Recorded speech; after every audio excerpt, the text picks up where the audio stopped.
When was the last time you changed your sewing machine needle? Recently? Not so recently? Are you somebody who changes it before they start a new project? Are you somebody who changes them monthly? Are you somebody that doesn't really think to change them at all until they snap? Everybody has their own little rule of thumb, but are you using the right sewing machine needle for the project you're working on? I thought I'd go through some of the machine needles that are on the market and discuss what each of them do, so that you can make sure that you're using the right one so that your machine sews correctly. There are so many machine needles on the market and they all come in different shapes and sizes and brands. It is really confusing trying to figure out which one you need for the job. So let's break it down. The first thing you're going to come across is that they come in the brands that will match your sewing machine and universal. The only machine that a universal needle will not fit is a Singer. They have a completely different head type, so they won't fit. Other than that, the choice is yours. It just is personal preference, really.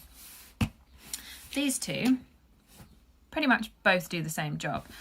They are both a standard assorted needle type. And by assorted, they mean they come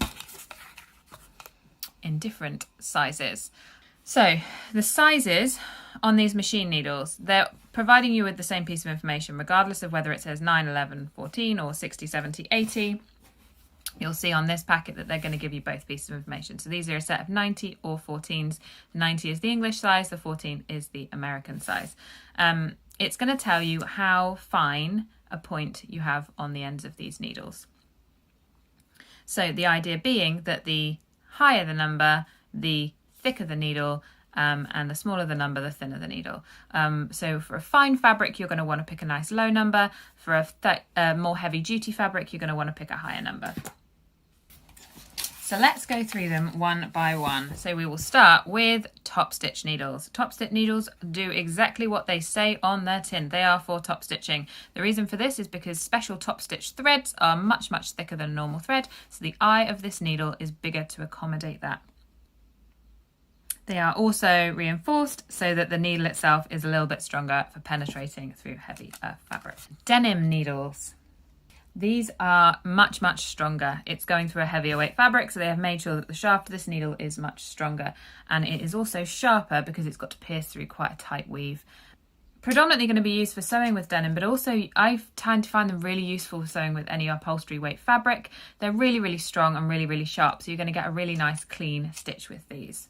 Stretch needles come in two different categories. You've got ballpoint and stretch. The ballpoint needles and the stretch needles both have a slightly curved end on them, literally ballpoint as the name suggests. The reason for that is because when you're sewing with stretch, you do not want it to cut the fibres. You want it to be able to weave its way through the fibres to get through. So one of the main reasons for using the right needle with stretch fabric is because otherwise you can end up with skipped stitches. So if I show you here, an example of a very small example of a skipped stitch is here. There's one here, there's a couple further along as well.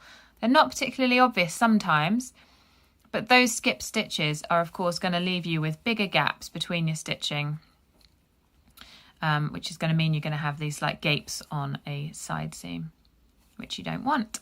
So skip stitches are because the needle has taken too long to come through the fabric because it's not managing to get past the fibres properly, which means when the bobbin has swiped itself under, it's not caught it because it wasn't there in time. Using a stretch or a ballpoint needle is going to do the job. The purple tip ones by Janome are particularly good at this. They've created a special shaped head to really help it get right down through lots of layers and prevent those skipped stitches. Going with the theme of the coloured tips, these by Janome, they've now got the blue tip and the red tip.